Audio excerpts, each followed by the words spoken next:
মাতা পিতার মনে সবসময় এই বাসনা বাস করে যে ওনাদের সন্তানের যেন মঙ্গল হয়।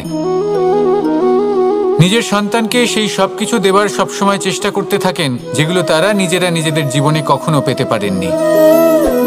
এবং এই প্রক্রিয়ায় সবথেকে গুরুত্বপূর্ণ বিষয়টি ভুলে যান, নিজের সন্তানকে সেই জিনিস দেওয়া যেটা উনি সবথেকে আগে পেয়েছেন। আমি ধনের কথা বলছি না, আমি বলতে চাইছি নিজের অভিজ্ঞতা দ্বারা ওনারা যে মানসিক স্থিতি লাভ করেছেন, ওনারা যে মর্যাদা লাভ করেছেন, যে শিক্ষা ওনারা লাভ করেছেন, সবার আগে নিজের সন্তানকে সেটা দেওয়া প্রয়োজন।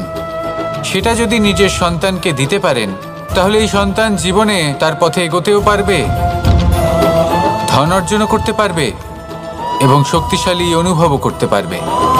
সেই জন্য সন্তানকে সবার আগে সেটা দান করুন যেটা সব থেকে বেশি মূল্যবান। সেটা দিন যেটা আপনি সবার আগে লাভ করেছেন। আসুন আমার সাথে ভালোবেসে বলুন, রাধা রাধা।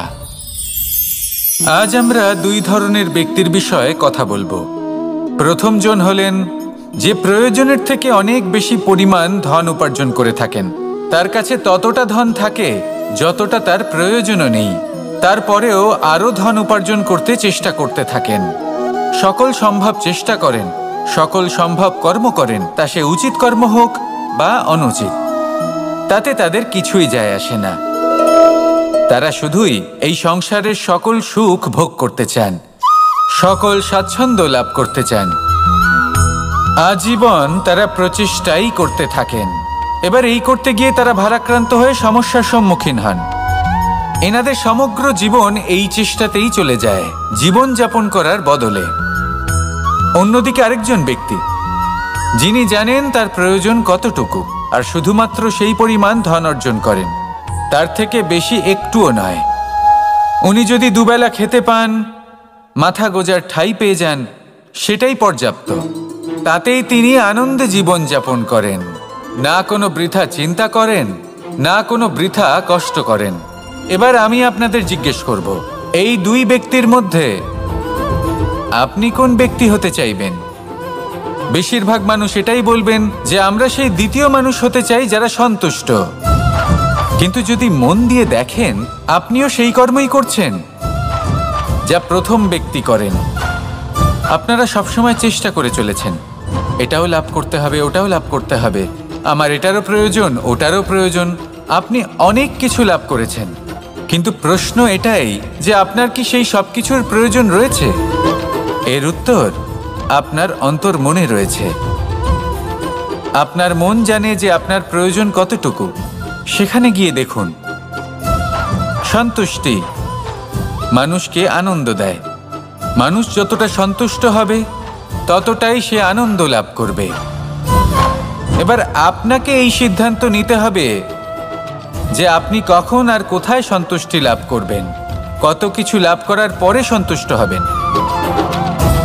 এই উত্তর আপনি মন থেকে পাবেন। এই সমাজের চাহিদায় জড়িয়ে নিজেকে বিভ্রান্ত করবেন না। নিজের অন্তরের এই মিথ্যে অহংবোধকে প্রশ্রয় দিতে গিয়ে যদি আপনি এরকম প্রয়াস করতে থাকেন, তাহলে জীবনযাপন কখন করবেন? থেমে যান, শান্ত হয়ে যান, নিজের অন্তর্মনে নিমজ্জিত হয়ে দেখুন যে সন্তুষ্টি কোথায়। এই সন্তুষ্টি লাভ করুন। এই মন প্রসন্ন হয়ে বলবে, রাধা রাধা। সিংহকে বনের রাজা বলা হয়। অত্যন্ত শক্তিশালী হয় সে, তার পরিবারও খুব বড় হয়। কিন্তু যদি এমন হয় যে সিংহের পরিবারে নিজেদের মধ্যেই কলহ সৃষ্টি হয়, যদি তারা নিজেরাই লড়তে থাকে, তাহলে কি হবে? সিংহকে মেরে তার পরিবারকে মেরে ফেলে শেয়াল বনের রাজা হয়ে উঠবে। এবার এই কথা শুধুই সিংহের উপর প্রযোজ্য নয়, বরং প্রত্যেকটি ব্যক্তি, প্রত্যেক পরিবার, প্রত্যেক সম্প্রদায়, প্রত্যেক রাজ্যের ওপর প্রযোজ্য হতে পারে। পরিবারে যদি মতভেদ বেড়ে যায়, তাহলে সেই পরিবার ভেঙে যেতে পারে। ইতিহাস এই বিষয়ের সাক্ষী। যদি সমাজের মানুষ নিজেদের মধ্যেই লড়তে থাকেন, তাহলে কেউ রাজা হতে পারেন না, বরং অন্য কেউ সেই কলহের সুযোগ নিয়ে নিজে রাজা হয়ে বসেন। একতার গুরুত্ব বুঝতে শিখুন। ঘুরে ফিরে বিষয়টা এসে দাঁড়াচ্ছে সেই ভালোবাসায়। কারণ ভালোবাসাই হলো সেই যা সকলকে একসাথে বেঁধে তাদের আনন্দে রাখতে পারে। প্রেমের থেকে বেশি শক্তিশালী আর কিছুই নেই। তাই এই প্রেমকে নিজের মনে জাগ্রত করুন, নিজের পরিবারে বর্ষণ করুন, সমাজে বর্ষণ করুন, রাজ্যে বর্ষণ করুন, আর এই ভালোবাসার সাথেই বলুন রাধা রাধা। বিগত দিনের কিছু কথা মনে পড়ে গেল, এক অদ্ভুত ঘটনা যা অমূল্য শিক্ষা দিয়ে যেতে পারে। বিষয় হলো যক্ষের সাথে যুধিষ্ঠিরের কথোপকথন। একবার যক্ষ যুধিষ্ঠিরকে জিজ্ঞেস করলেন, ওনাকে বললেন যে আমার কিছু প্রশ্নের উত্তর যদি আপনি দিতে পারেন তাহলে আমি আপনার বাকি ভ্রাতাগণকে আবার জীবিত করে তুলব। সেগুলোর মধ্যে খুব গুরুত্বপূর্ণ আর কঠিন একটা প্রশ্ন ছিল, এই সংসারের সব থেকে শ্রেষ্ঠ আশ্চর্য কোনটি? এই প্রশ্ন আমি আপনাকে জিজ্ঞেস করছি। এবার কেউ বলবেন স্বর্ণ দ্বারা নির্মিত লঙ্কা, এটি হলো সংসারের সব থেকে বড় আশ্চর্য। কেউ বলবেন বরফে ঢাকা সেই পর্বত যা আকাশ স্পর্শ করে। কেউ বলবেন সেই সমুদ্র যার গভীরতা মাপা অসম্ভব ব্যাপার। কেউ বলবেন সেই বায়ু যা আমরা দেখতে পাই না কিন্তু তা আমাদের জীবন দান করে। সংসারের সব থেকে বড় আশ্চর্য কি, সেই প্রশ্নের উত্তর যুধিষ্ঠির দিয়েছিলেন, আর তা ছিল শ্রেষ্ঠ উত্তর এবং উচিত। উনি বলেছিলেন যে সংসারে প্রতিদিন কোনো ব্যক্তি জন্ম লাভ করেন আর কোনো ব্যক্তি মৃত্যুও লাভ করেন। এবার এই কথাটা সবাই জানেন, সবাই বোঝেন যে যখন জন্মেছি তখন কোনো একদিন আমিও অবশ্যই মৃত্যু লাভ করব। এবার যখন এই কথা প্রত্যেকটা মানুষ জানেন, তখন কেন প্রত্যেক মানুষ এই চিন্তায় থাকেন, এই নিয়ে কষ্ট পান, এই নিয়ে ব্যাকুল হয়ে থাকেন যে উনি একদিন মৃত্যু লাভ করবেন, তার থেকে দূরে পালাতে চেষ্টা করেন? বলেন যে আমি মৃত্যু লাভ করতে চাই না। কেন? যেখানে কোনো না কোনো দিন এটা অবশ্যই হবে। এ হলো ব্রহ্ম সত্য। এই যে ব্যাকুলতা, এই ভয়, এই যন্ত্রণা, এই চিন্তা তার মনকে বাঁচতেই দেয় না, এই জীবন অনুভবই করতে দেয় না। সেই জন্য এই চিন্তা, ব্যাকুলতা, ভয় এসবের কি লাভ? কোনো লাভ নেই। সেই জন্য যতক্ষণ জীবনযাপন করছেন প্রত্যেক মুহূর্ত যেন শ্রেষ্ঠ হয়, আনন্দময় হয়, প্রেমের দ্বারা পরিপূর্ণ হয়, সেই চেষ্টা করুন। চেষ্টা করুন যাতে আপনি যে কাজ করছেন তার দ্বারা যেন অন্যের মঙ্গল হয়। এই প্রচেষ্টাই আপনার জীবনকে প্রসন্নতা আর প্রেম দ্বারা ভরিয়ে তুলবে। এই মন সুপ্রসন্ন হয়ে বলবে রাধা রাধা। এই সংসারে সব থেকে ভয়ানক এবং গভীর অন্ধকার কোনটা? সেটা যখন মেঘ সূর্যকে ঢেকে দেয় এবং সংসার অন্ধকারাচ্ছন্ন হয়ে ওঠে, নাকি তখন যখন সূর্যাস্তের সময় ঘনিয়ে আসে, সূর্য ঢলে যায় এবং এই সংসারে অন্ধকার ছেয়ে যায়, নাকি সেই অমাবস্যার রাত্রি যখন চতুর্দিকে ঘন অন্ধকার থাকে এবং চন্দ্রমার প্রকাশ কোথাও থাকে না? না, এই সংসারে সব থেকে বেশি ভয়ানক অন্ধকার হলো মানসিকতার অন্ধকার। মানসিকতা খুব গভীর একটা বিষয়। এই মানসিকতাই সত্যের রূপ ধারণ করে এবং আমাদের এই মানসিকতা এবং বিবেকে একটা সূর্য থাকে। যদি আমরা এটা জীবন থেকে বের করে ফেলি তাহলে নিরাশা, হতাশা, অসফলতা এর এমন এক ঘন অন্ধকারে আমরা ফেসে যাব যে তার থেকে বাইরে বের হওয়া প্রায় অসম্ভব ব্যাপার হয়ে দাঁড়াবে।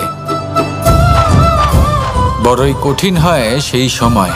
সেই জন্য ইতিবাচক মনোভাব থাকা খুব প্রয়োজনীয়। এটা ভাববেন না যে এটা আমার সাথে কেন হলো, এই সমস্যা কেন এলো, ওই ব্যক্তি আমার সাথে এটা কেন করলেন। এটা ভাবুন যে আমি জীবনে যে পরিস্থিতিতে দাঁড়িয়ে আছি তার থেকে আমি ঠিক কিভাবে বাইরে বেরোতে পারবো। যতই ঘন অন্ধকার থাকুক না কেন, খুব ছোট একটা প্রদীপের প্রকাশ আমাদের পথপ্রদর্শক হয়ে দাঁড়াতে পারে। আর আমাদের জীবনে এই ছোট্ট একটা প্রকাশ হলো আশা। এই আশার একটি কিরণ আমাদের অত্যন্ত গাঢ় অন্ধকারেও পথ দেখাতে পারে। তাই এই আশাকে সবসময় মনে প্রজ্বলিত করে রাখুন। গাঢ় থেকে গাঢ় অন্ধকারের সাথে, কঠিন থেকে কঠিনতর সমস্যার সাথে লড়াই করুন, সামনে এগিয়ে চলুন, আর আমার সাথে ভালোবেসে বলুন রাধা রাধা। পায়েস হলো আমার বিশেষ প্রিয়। এর মধুর স্বাদ মনকে প্রফুল্ল করে তোলে। ছোটবেলায় মা আমার জন্য পায়েস বানাতেন এবং আমাকে বলতেন যে গরম থাকতে থাকতে খেয়ে নে কানাই, ঠান্ডা হয়ে গেলে ভালো লাগবে না। কিন্তু আমিও দুষ্টু ছিলাম, ঠান্ডা হওয়া পর্যন্ত অপেক্ষা করতাম। আর ঠান্ডা হয়ে যাওয়ার পরে মার কাছে যেতাম আর ওনাকে বলতাম যে মা, পায়েস তো ঠান্ডা হয়ে গেছে, এটা গরম করে দিন। তখন মা হাসতেন আর বলতেন যে পায়েস না হয় আমি আবার গরম করে দেব কানাই, কিন্তু এর মধুর স্বাদ, সেই মিষ্টত্ব, সেই সুবাস, সেটা আবার ফিরে আসবে না। কথাটা সত্যি। আর এই সত্যটাই আমাদেরও জীবনের সত্য। আমাদের জীবনের মধুর সম্পর্কগুলি, এতে যখন কটুভাব প্রবেশ করে তখন সেই মিষ্টত্ব ফিরিয়ে আনা প্রায় অসম্ভব ব্যাপার হয়ে যায়। আপনি চেষ্টা করে সেই সম্পর্ক ঠিক করতেই পারবেন, তার জন্য অগাধ পরিশ্রম করতে হবে, কিন্তু আবার সেই মিষ্টত্ব কখনো ফিরে আসবে না। সেই জন্য আপনার জীবনের যে মধুর সম্পর্ক আছে, যতটা সম্ভব চেষ্টা করুন তাতে মিষ্টত্ব বজায় রাখতে। কটুভাব আসতে দেবেন না। আসুন আর আমার সাথে মধুর স্বরে বলুন, রাধা রাধা। আমরা সবাই জীবনে সুখ লাভ করতে চাই। শুধু জীবনে কেন, জীবনের পরেও আমরা সুখ লাভ করতে চাই। আমরা সকলে স্বর্গের কামনা করি। কিন্তু খুব সহজ একটা কথা, যদি আপনি স্বর্গ লাভ করতে চান তাহলে প্রথমে মৃত্যু লাভ করতে হবে। আপনি যদি প্রাণই না দেন তাহলে আপনি স্বর্গ লাভ কিভাবে করবেন, তাই না? শুধু এই ছোট্ট একটা বিষয় দ্বারা আমরা জীবনে অনেক কিছুই শিখতে পারি। যদি আপনার কোনো লক্ষ্য থাকে, কোনো মনোবাঞ্ছিত স্থান থাকে, কোনো বড় কাজ আপনি করতে চান, তাহলে সেই সবই হবে। কিন্তু শুধুমাত্র কামনা করলে হবে না, আপনাকে কর্ম করতে হবে, নিরন্তর প্রয়াস, পরিশ্রম, পথ খুঁজতে হবে, সামনে অগ্রসর হতে হবে। কখনো অসফল হলে তার কারণ খুঁজতে হবে, বিপদের সম্মুখীন হতে হবে, অন্তর থেকে নিজের শক্তি বাড়িয়ে তুলতে হবে। তবেই আপনি নিজের লক্ষ্য লাভ করতে পারবেন, মনোবাঞ্ছিত স্থান পাবেন। মহান নদী গঙ্গা একটি বিন্দু দ্বারা শুরু হয়, ধীরে ধীরে অগ্রসর হয়। কোনো পাথরে ধাক্কা খেলেও সে থামে না, বরং এগোতেই থাকে। তারপরেই সে মহান নদী গঙ্গা হয়ে উঠতে পারে। পরিশ্রম করুন, লক্ষ্য লাভ করুন, আর আমার সাথে ভালোবেসে বলুন, রাধা রাধা। এগুলো হলো নিম পাতা। যদি এগুলো চেখে দেখেন তাহলে মুখ বিকৃত হবে।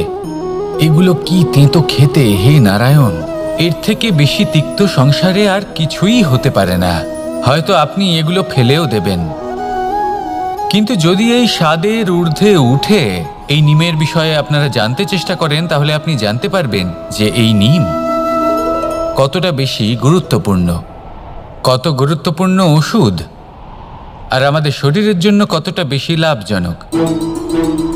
এই নিম, এর মধ্যে অনেক রোগের উপশম নিহিত রয়েছে।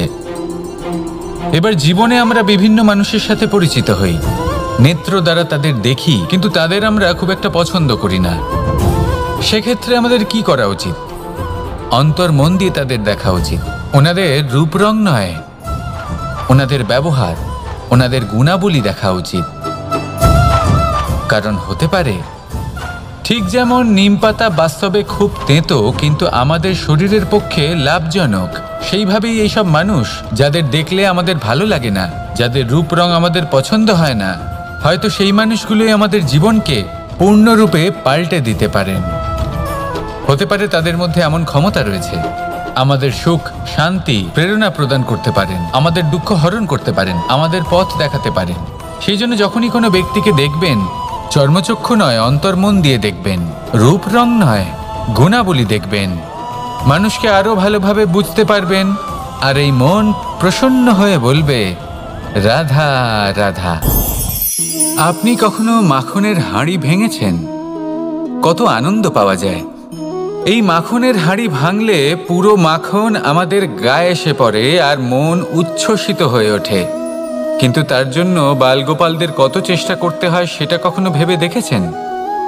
প্রথমে বড়ই পরিশ্রম করে একের ওপর এক সাবধানে ওপরে চড়তে হয়, তারপরে ভারসাম্য বজায় রাখতে হয়, পড়ে গেলে হবে না। তারপর এই হাতের দ্বারা সেই মাখনের হাঁড়ি ভাঙতে হয়, তখন মাখন পড়ে। এবার এরকমই কিছু আমাদের জীবনে আমাদের সাথেও হয়। এবার আপনি বলবেন যে মাখনের হাঁড়ি ভাঙার এই প্রক্রিয়া, তার সাথে জীবনের কি সম্পর্ক থাকতে পারে? আসলে আমাদের মনের মাঝেও একটা হাঁড়ি রয়েছে, অহংকারের হাঁড়ি। আর এই অহংকারের হাঁড়ি যখন ভেঙে যায়, তখন প্রসন্ন হবার আনন্দ চতুর্দিকে ছড়িয়ে পড়ে। এই মন, এই আত্মা, এই দুই প্রসন্ন হয়ে যায়। কিন্তু তার জন্য আপনাদেরকেও বালগোপালের মতো চেষ্টা করে যেতেই হবে, ভারসাম্য বজায় রাখতেই হবে মনের মাঝে এবং এই বুদ্ধিতে, ভালো এবং মন্দের মধ্যে, লোভ এবং পরমার্থের মধ্যে। আর তারপর নিজে হাতে অহংকারের এই হাঁড়ি ভেঙে দিতে হয়। দেখুন, যদি ঈশ্বরের সঙ্গ লাভ করতে চান তাহলে অহংকারের এই হাঁড়ি ভাঙতেই হবে। আসুন আর আমার সাথে ভালোবেসে বলুন, রাধা রাধা।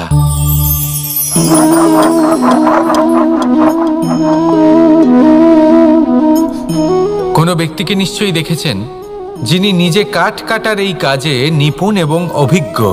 এবার আপনারা দেখবেন যে তার মনোযোগ সমস্ত কাঠের ওপর থাকে না, তার মনোযোগ থাকে শুধুমাত্র একটা কাঠের ছোট্ট একটি অংশের ওপর, যেখান থেকে তার টুকরো করা হচ্ছে।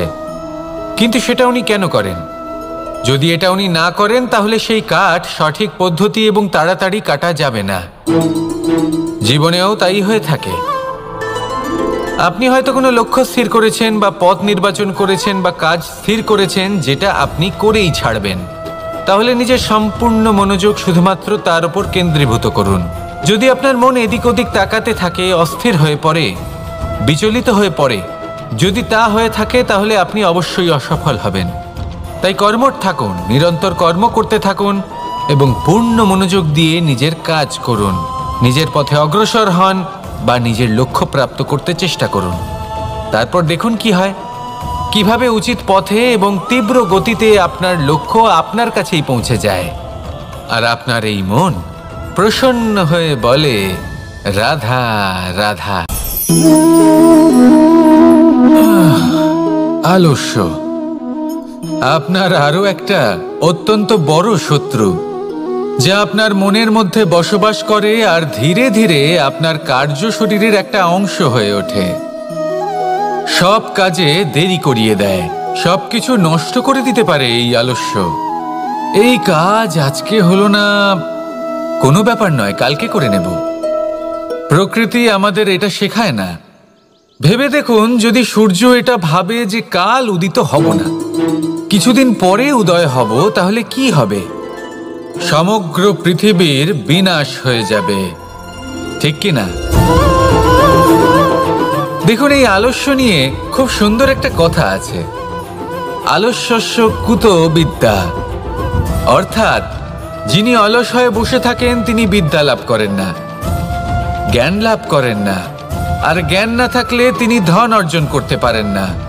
তার জীবনে সুখ স্বাচ্ছন্দ্যের অভাব থাকে, বন্ধুর অভাব থাকে।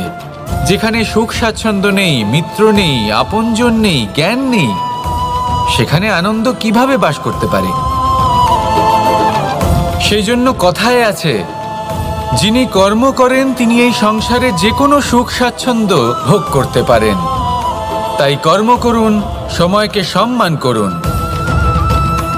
আর এই আলস্যের উপর বিজয় লাভ করুন। আর আমার সাথে ভালোবেসে বলুন, রাধা রাধা। সাফল্য এবং অসফলতা, মানুষের জীবন এই দুই চাকার ওপরই দাঁড়িয়ে থাকে, এর আশেপাশেই ঘুরতে থাকে। তাই সাফল্য এবং অসফলতা অত্যন্ত লাভদায়কও হতে পারে, আবার অত্যন্ত ক্ষতিকারকও হতে পারে, নির্ভর করছে মানুষের উপর। যদি কথা বলা হয় সাফল্যের, তাহলে যখনই সাফল্য আসে তখন সেই সাফল্য তার মাথায় চড়ে বসে। তিনি নিজের পথ থেকে সরে যান, লক্ষ্যভ্রষ্ট হয়ে যান, অনুচিত কাজের দিকে অগ্রসর হয়ে পড়েন। বিনাশের দিকে অগ্রসর হয়ে পড়েন।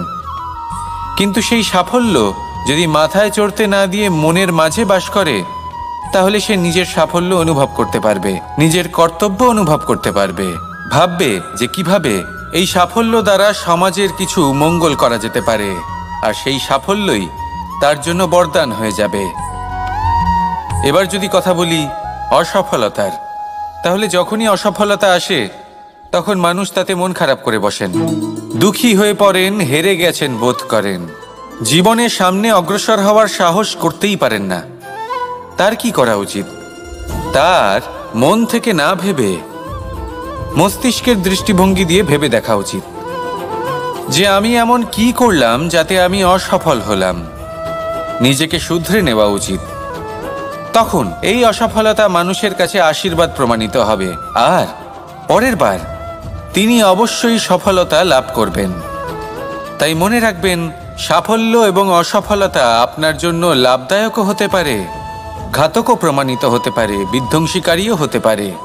তা নির্ভর করছে আপনার উপর যে আপনি মস্তিষ্ক দিয়ে দেখতে চান নাকি হৃদয় দিয়ে দেখতে চান। শেষ পর্যন্ত সিদ্ধান্ত আপনারই। আসুন আর আমার সাথে ভালোবেসে বলুন, রাধা রাধা।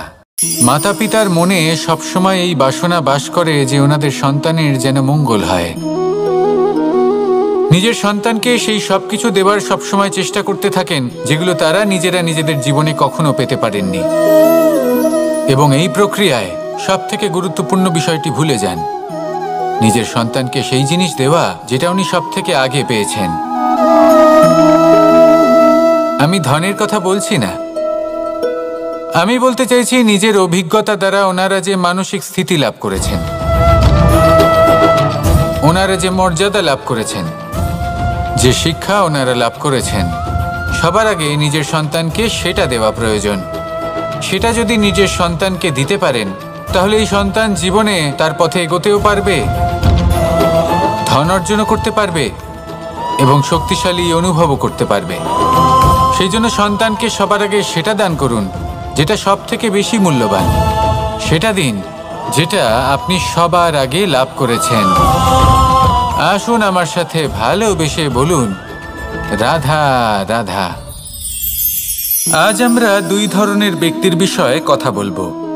প্রথম জন হলেন যে প্রয়োজনের থেকে অনেক বেশি পরিমাণ ধন উপার্জন করে থাকেন। তার কাছে ততটা ধন থাকে যতটা তার প্রয়োজনও নেই, তারপরেও আরও ধন উপার্জন করতে চেষ্টা করতে থাকেন। সকল সম্ভব চেষ্টা করেন, সকল সম্ভব কর্ম করেন, তা সে উচিত কর্ম হোক বা অনুচিত, তাতে তাদের কিছুই যায় আসে না। তারা শুধুই এই সংসারের সকল সুখ ভোগ করতে চান, সকল স্বাচ্ছন্দ্য লাভ করতে চান। আজীবন তারা প্রচেষ্টাই করতে থাকেন। এবার এই করতে গিয়ে তারা ভারাক্রান্ত হয়ে সমস্যার সম্মুখীন হন। এনাদের সমগ্র জীবন এই চেষ্টাতেই চলে যায়, জীবন যাপন করার বদলে। অন্যদিকে আরেকজন ব্যক্তি যিনি জানেন তার প্রয়োজন কতটুকু, আর শুধুমাত্র সেই পরিমাণ ধন অর্জন করেন, তার থেকে বেশি একটুও নয়। উনি যদি দুবেলা খেতে পান, মাথা গোজার ঠাঁই পেয়ে যান, সেটাই পর্যাপ্ত। তাতেই তিনি আনন্দে জীবন যাপন করেন, না কোনো বৃথা চিন্তা করেন, না কোনো বৃথা কষ্ট করেন। এবার আমি আপনাদের জিজ্ঞেস করব, এই দুই ব্যক্তির মধ্যে আপনি কোন ব্যক্তি হতে চাইবেন? বেশিরভাগ মানুষ এটাই বলবেন যে আমরা সেই দ্বিতীয় মানুষ হতে চাই যারা সন্তুষ্ট। কিন্তু যদি মন দিয়ে দেখেন, আপনিও সেই কর্মই করছেন যা প্রথম ব্যক্তি করেন। আপনারা সবসময় চেষ্টা করে চলেছেন, এটাও লাভ করতে হবে, ওটাও লাভ করতে হবে, আমার এটারও প্রয়োজন, ওটারও প্রয়োজন। আপনি অনেক কিছু লাভ করেছেন, কিন্তু প্রশ্ন এটাই যে আপনার কি সেই সব কিছুর প্রয়োজন রয়েছে? এর উত্তর আপনার অন্তর্মনে রয়েছে। আপনার মন জানে যে আপনার প্রয়োজন কতটুকু। সেখানে গিয়ে দেখুন। সন্তুষ্টি মানুষকে আনন্দ দেয়। মানুষ যতটা সন্তুষ্ট হবে ততটাই সে আনন্দ লাভ করবে। এবার আপনাকে এই সিদ্ধান্ত নিতে হবে যে আপনি কখন আর কোথায় সন্তুষ্টি লাভ করবেন, কত কিছু লাভ করার পরে সন্তুষ্ট হবেন। এই উত্তর আপনি মন থেকে পাবেন। এই সমাজের চাহিদায় জড়িয়ে নিজেকে বিভ্রান্ত করবেন না। নিজের অন্তরের এই মিথ্যে অহংবোধকে প্রশ্রয় দিতে গিয়ে যদি আপনি এরকম প্রয়াস করতে থাকেন, তাহলে জীবনযাপন কখন করবেন? থেমে যান, শান্ত হয়ে যান, নিজের অন্তর মনে নিমজ্জিত হয়ে দেখুন যে সন্তুষ্টি কোথায়। এই সন্তুষ্টি লাভ করুন। এই মন প্রসন্ন হয়ে বলবে, রাধা রাধা। সিংহকে বনের রাজা বলা হয়। অত্যন্ত শক্তিশালী হয় সে, তার পরিবারও খুব বড় হয়। কিন্তু যদি এমন হয় যে সিংহের পরিবারে নিজেদের মধ্যেই কলহ সৃষ্টি হয়, যদি তারা নিজেরাই লড়তে থাকে, তাহলে কি হবে? সিংহকে মেরে তার পরিবারকে মেরে ফেলে শেয়াল বনের রাজা হয়ে উঠবে। এবার এই কথা শুধুই সিংহের উপর প্রযোজ্য নয়, বরং প্রত্যেকটি ব্যক্তি, প্রত্যেক পরিবার, প্রত্যেক সম্প্রদায়, প্রত্যেক রাজ্যের ওপর প্রযোজ্য হতে পারে। পরিবারে যদি মতভেদ বেড়ে যায়, তাহলে সেই পরিবার ভেঙে যেতে পারে। ইতিহাস এই বিষয়ের সাক্ষী। যদি সমাজের মানুষ নিজেদের মধ্যেই লড়তে থাকেন, তাহলে কেউ রাজা হতে পারেন না, বরং অন্য কেউ সেই কলহের সুযোগ নিয়ে নিজে রাজা হয়ে বসেন। একতার গুরুত্ব বুঝতে শিখুন। ঘুরে ফিরে বিষয়টা এসে দাঁড়াচ্ছে সেই ভালোবাসায়। কারণ ভালোবাসাই হলো সেই যা সকলকে একসাথে বেঁধে তাদের আনন্দে রাখতে পারে। প্রেমের থেকে বেশি শক্তিশালী আর কিছুই নেই। তাই এই প্রেমকে নিজের মনে জাগ্রত করুন, নিজের পরিবারে বর্ষণ করুন, সমাজে বর্ষণ করুন, রাজ্যে বর্ষণ করুন, আর এই ভালোবাসার সাথেই বলুন, রাধা রাধা। বিগত দিনের কিছু কথা মনে পড়ে গেল। এক অদ্ভুত ঘটনা যা অমূল্য শিক্ষা দিয়ে যেতে পারে। বিষয় হলো যক্ষের সাথে যুধিষ্ঠিরের কথোপকথন। একবার যক্ষ যুধিষ্ঠিরকে জিজ্ঞেস করলেন, ওনাকে বললেন যে, আমার কিছু প্রশ্নের উত্তর যদি আপনি দিতে পারেন, তাহলে আমি আপনার বাকি ভ্রাতাগণকে আবার জীবিত করে তুলব। সেগুলোর মধ্যে খুব গুরুত্বপূর্ণ আর কঠিন একটা প্রশ্ন ছিল, এই সংসারে সব থেকে শ্রেষ্ঠ আশ্চর্য কোনটি? এই প্রশ্ন আমি আপনাকে জিজ্ঞেস করছি। এবার কেউ বলবেন স্বর্ণ দ্বারা নির্মিত লঙ্কা, এটি হলো সংসারের সব থেকে বড় আশ্চর্য। কেউ বলবেন বরফে ঢাকা সেই পর্বত যা আকাশ স্পর্শ করে। কেউ বলবেন সেই সমুদ্র যার গভীরতা মাপা অসম্ভব ব্যাপার। কেউ বলবেন সেই বায়ু যা আমরা দেখতে পাই না, কিন্তু তা আমাদের জীবন দান করে। সংসারের সব থেকে বড় আশ্চর্য কি, সেই প্রশ্নের উত্তর যুধিষ্ঠির দিয়েছিলেন, আর তা ছিল শ্রেষ্ঠ উত্তর এবং উচিত। উনি বলেছিলেন যে সংসারে প্রতিদিন কোনো ব্যক্তি জন্ম লাভ করেন আর কোনো ব্যক্তি মৃত্যুও লাভ করেন। এবার এই কথাটা সবাই জানেন, সবাই বোঝেন যে যখন জন্মেছি তখন কোনো একদিন আমিও অবশ্যই মৃত্যু লাভ করব। এবার যখন এই কথা প্রত্যেকটা মানুষ জানেন, তখন কেন প্রত্যেক মানুষ এই চিন্তায় থাকেন, এই নিয়ে কষ্ট পান, এই নিয়ে ব্যাকুল হয়ে থাকেন যে উনি একদিন মৃত্যু লাভ করবেন, তার থেকে দূরে পালাতে চেষ্টা করেন? বলেন যে আমি মৃত্যু লাভ করতে চাই না। কেন? যেখানে কোনো না কোনো দিন এটা অবশ্যই হবে। এ হলো ব্রহ্ম সত্য। এই যে ব্যাকুলতা, এই ভয়, এই যন্ত্রণা, এই চিন্তা তার মনকে বাঁচতেই দেয় না, এই জীবন অনুভবই করতে দেয় না। সেই জন্য এই চিন্তা, ব্যাকুলতা, ভয় এসবের কি লাভ? কোনো লাভ নেই। সেই জন্য যতক্ষণ জীবনযাপন করছেন, প্রত্যেক মুহূর্ত যেন শ্রেষ্ঠ হয়, আনন্দময় হয়, প্রেমের দ্বারা পরিপূর্ণ হয়, সেই চেষ্টা করুন। চেষ্টা করুন যাতে আপনি যে কাজ করছেন তার দ্বারা যেন অন্যের মঙ্গল হয়। এই প্রচেষ্টাই আপনার জীবনকে প্রসন্নতা আর প্রেম দ্বারা ভরিয়ে তুলবে। এই মন সুপ্রসন্ন হয়ে বলবে, রাধা রাধা।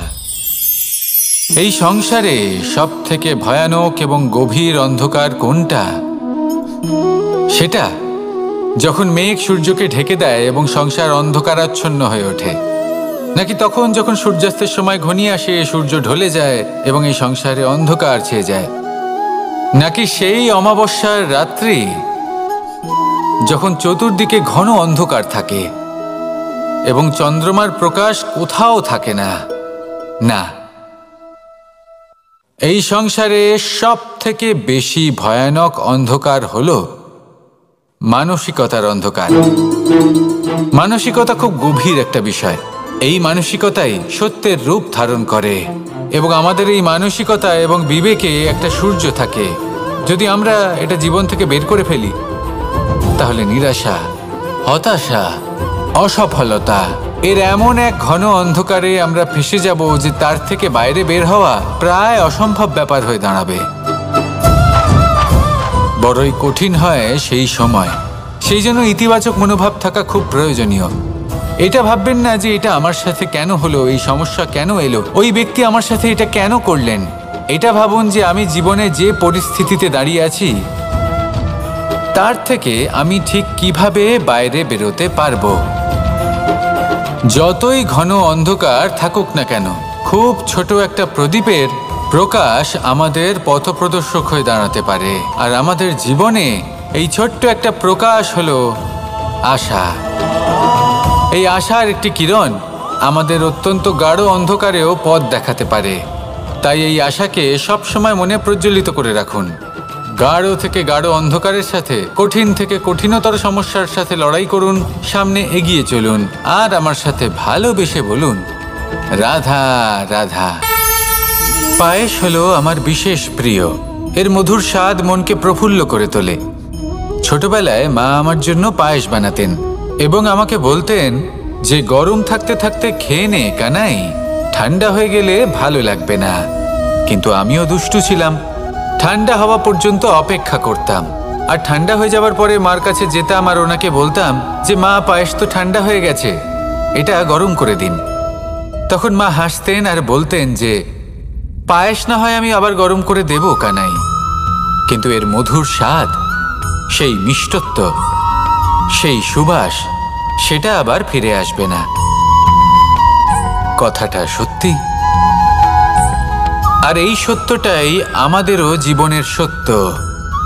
আমাদের জীবনের মধুর সম্পর্কগুলি, এতে যখন কটুভাব প্রবেশ করে তখন সেই মিষ্টত্ব ফিরিয়ে আনা প্রায় অসম্ভব ব্যাপার হয়ে যায়। আপনি চেষ্টা করে সেই সম্পর্ক ঠিক করতেই পারবেন, তার জন্য অগাধ পরিশ্রম করতে হবে, কিন্তু আবার সেই মিষ্টত্ব কখনো ফিরে আসবে না। সেই জন্য আপনার জীবনের যে মধুর সম্পর্ক আছে, যতটা সম্ভব চেষ্টা করুন তাতে মিষ্টত্ব বজায় রাখতে। কটুভাব আসতে দেবেন না। আসুন আর আমার সাথে মধুর স্বরে বলুন, রাধা রাধা। আমরা সবাই জীবনে সুখ লাভ করতে চাই।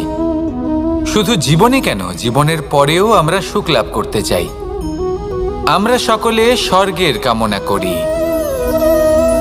কিন্তু খুব সহজ একটা কথা, যদি আপনি স্বর্গ লাভ করতে চান তাহলে প্রথমে মৃত্যু লাভ করতে হবে। আপনি যদি প্রাণই না দেন তাহলে আপনি স্বর্গ লাভ কিভাবে করবেন, তাই না? শুধু এই ছোট্ট একটা বিষয় দ্বারা আমরা জীবনে অনেক কিছুই শিখতে পারি। যদি আপনার কোনো লক্ষ্য থাকে, কোনো মনোবাঞ্ছিত স্থান থাকে, কোনো বড় কাজ আপনি করতে চান, তাহলে সেই সবই হবে। কিন্তু শুধুমাত্র কামনা করলে হবে না, আপনাকে কর্ম করতে হবে, নিরন্তর প্রয়াস, পরিশ্রম, পথ খুঁজতে হবে, সামনে অগ্রসর হতে হবে। কখনো অসফল হলে তার কারণ খুঁজতে হবে, বিপদের সম্মুখীন হতে হবে, অন্তর থেকে নিজের শক্তি বাড়িয়ে তুলতে হবে। তবেই আপনি নিজের লক্ষ্য লাভ করতে পারবেন, মনোবাঞ্ছিত স্থান পাবেন। মহান নদী গঙ্গা একটি বিন্দু দ্বারা শুরু হয়, ধীরে ধীরে অগ্রসর হয়। কোনো পাথরে ধাক্কা খেলেও সে থামে না, বরং এগোতেই থাকে। তারপরেই সে মহান নদী গঙ্গা হয়ে উঠতে পারে। পরিশ্রম করুন, লক্ষ্য লাভ করুন, আর আমার সাথে ভালোবেসে বলুন, রাধা রাধা। এগুলো হলো নিম পাতা। যদি এগুলো চেখে দেখেন তাহলে মুখ বিকৃত হবে। এগুলো কি তেঁতো খেতে, হে নারায়ণ! এর থেকে বেশি তিক্ত সংসারে আর কিছুই হতে পারে না। হয়তো আপনি এগুলো ফেলেও দেবেন, কিন্তু যদি এই স্বাদের ঊর্ধ্বে উঠে এই নিমের বিষয়ে আপনারা জানতে চেষ্টা করেন তাহলে আপনি জানতে পারবেন যে এই নিম কতটা বেশি গুরুত্বপূর্ণ, কত গুরুত্বপূর্ণ ওষুধ। আর আমাদের শরীরের জন্য কতটা বেশি লাভজনক। এই নিম এর মধ্যে অনেক রোগের উপশম নিহিত রয়েছে। এবার জীবনে আমরা বিভিন্ন মানুষের সাথে পরিচিত হই, নেত্র দ্বারা তাদের দেখি, কিন্তু তাদের আমরা খুব একটা পছন্দ করি না। সেক্ষেত্রে আমাদের কি করা উচিত? অন্তর মন দিয়ে তাদের দেখা উচিত। ওনাদের রূপ রং নয়, ওনাদের ব্যবহার, ওনাদের গুণাবলী দেখা উচিত। কারণ হতে পারে ঠিক যেমন নিম পাতা বাস্তবে খুব তেঁতো কিন্তু আমাদের শরীরের পক্ষে লাভজনক, সেইভাবেই এইসব মানুষ যাদের দেখলে আমাদের ভালো লাগে না, যাদের রূপ রং আমাদের পছন্দ হয় না, হয়তো সেই মানুষগুলোই আমাদের জীবনকে পূর্ণরূপে পাল্টে দিতে পারেন। হতে পারে তাদের মধ্যে এমন ক্ষমতা রয়েছে, আমাদের সুখ, শান্তি, প্রেরণা প্রদান করতে পারেন, আমাদের দুঃখ হরণ করতে পারেন, আমাদের পথ দেখাতে পারেন। সেই জন্য যখনই কোনো ব্যক্তিকে দেখবেন, চর্মচক্ষু নয় অন্তর্মন দিয়ে দেখবেন, রূপ রং নয় গুণাবলী দেখবেন, মানুষকে আরো ভালোভাবে বুঝতে পারবেন। আর এই মন প্রসন্ন হয়ে বলবে, রাধা রাধা। আপনি কখনো মাখনের হাঁড়ি ভেঙেছেন? কত আনন্দ পাওয়া যায়। এই মাখনের হাঁড়ি ভাঙলে পুরো মাখন আমাদের গায়ে এসে পড়ে আর মন উচ্ছ্বসিত হয়ে ওঠে। কিন্তু তার জন্য বালগোপালদের কত চেষ্টা করতে হয় সেটা কখনো ভেবে দেখেছেন? প্রথমে বড়ই পরিশ্রম করে একের ওপর এক সাবধানে ওপরে চড়তে হয়, তারপরে ভারসাম্য বজায় রাখতে হয়, পড়ে গেলে হবে না। তারপর এই হাতের দ্বারা সেই মাখনের হাঁড়ি ভাঙতে হয়, তখন মাখন পড়ে। এবার এরকমই কিছু আমাদের জীবনে আমাদের সাথেও হয়। এবার আপনি বলবেন যে মাখনের হাঁড়ি ভাঙার এই প্রক্রিয়া, তার সাথে জীবনের কি সম্পর্ক থাকতে পারে? আসলে আমাদের মনের মাঝেও একটা হাঁড়ি রয়েছে, অহংকারের হাঁড়ি। আর এই অহংকারের হাঁড়ি যখন ভেঙে যায়, তখন প্রসন্ন হবার আনন্দ চতুর্দিকে ছড়িয়ে পড়ে। এই মন, এই আত্মা, এই দুই প্রসন্ন হয়ে যায়। কিন্তু তার জন্য আপনাদেরকেও বালগোপালের মতো চেষ্টা করে যেতেই হবে, ভারসাম্য বজায় রাখতেই হবে মনের মাঝে এবং এই বুদ্ধিতে, ভালো এবং মন্দের মধ্যে, লোভ এবং পরমার্থের মধ্যে। আর তারপর নিজে হাতে অহংকারের এই হাঁড়ি ভেঙে দিতে হয়। দেখুন, যদি ঈশ্বরের সঙ্গ লাভ করতে চান তাহলে অহংকারের এই হাঁড়ি ভাঙতেই হবে। আসুন আর আমার সাথে ভালোবেসে বলুন, রাধা রাধা।